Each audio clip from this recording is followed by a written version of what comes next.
নমস্কার। আজকে আমি জুকিনি নিয়েছি, এরকম পিস পিস করে কেটে নিয়েছি, একটা রেসিপি করব। আপনারা গ্যাসটা ধরিয়ে দিলাম, এবার তেল দিয়ে দেব।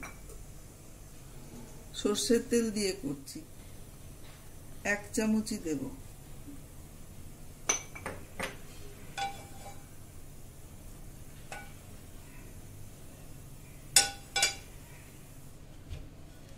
আর এখানে আমি নুন হলুদ মাখিয়ে নেব।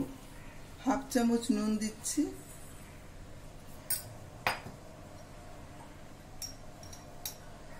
অল্প হলুদের গুঁড়ো,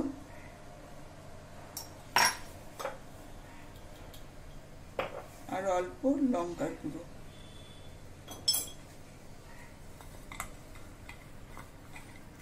আর আমি ধুয়ে তারপরে কেটেছি, মুছে নিয়ে, কারণ এতে জল থাকে, জল হলে খুব একটা ভালো হয়। এর মধ্যে আমি 1/2 চামচ কালো জিরে দিলাম, আর রসুন কুচি নিয়েছি 3 কোয়া।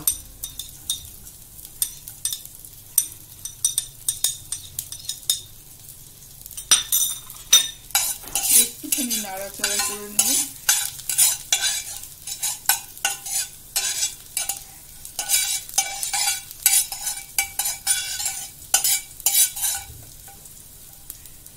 এবার এই জুকিনিগুলো দিয়ে দিচ্ছি।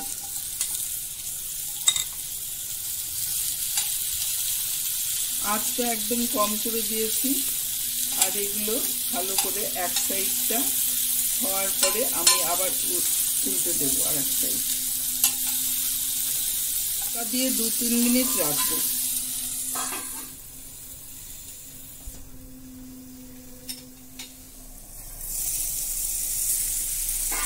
এবার উল্টে দিচ্ছি। আঁচটা কিন্তু একদম লোয়ে রেখেছি।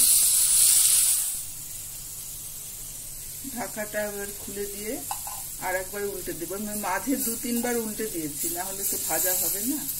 আর তেল কিন্তু আর দেইনি। এবার এই কাঁচা পাকা লঙ্কাগুলো দিয়ে দিলাম, আর একটু ধনেপাতা দিয়ে দিলাম।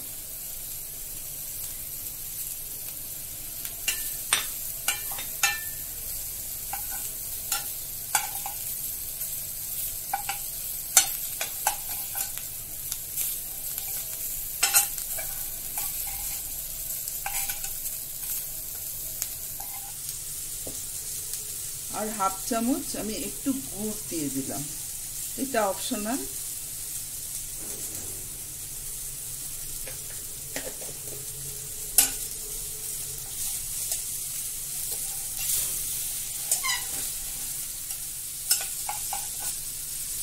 এবার গ্যাসটা অফ করে দিলাম, তৈরি হয়ে গেছে।